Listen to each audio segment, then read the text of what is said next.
Jo se janë dembel, por shumë të rinj kanë të vështirë kapërcimin nga universiteti drejt tregut të punës. Sipas të dhënave nga Instituti i Statistikave, 14.2% të rinjve në Shqipëri ishin të papunë në 3 muaj në fundit të vitit, nga 12.8% që ishte gjatë sezonit veror.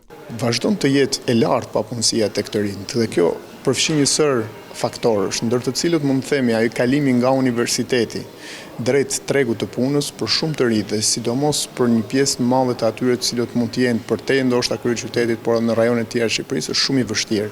Mundësitë janë të limituara. Përpos kësaj vjen dhe efekti mosdeklarimit të pagës për shumë të rinj që punojnë. Sipas të dhënave nga Inspektorati Shtetëror i Punës, nga rreth 10.000 subjekte të inspektuara private dhe shtetërore janë evidentuar 2.600 punonjës informal. Të rinj të cilët detyrohen të punojnë të padeklaruar në shumë biznese për shkak të pamundësisë së këtyre apo dëshirës së këtyre bizneseve për të mos i deklaruar në një formë të këtillë e cila është në kundërshtim me ligjin, por që nga ana tjetër të rinj të cilët janë të detyruar të gjejnë një pozicion pune për të marrë atë eksperiencën e parë, detyrohen të pranojnë këto lloj kushtesh. Një fakt interesant është se sipas Instat në periudhën tetor-dhjetor të vitit të kaluar, shkalla e papunësisë për femrat ka rënë, ndërsa për meshkujt ka shënuar rritje.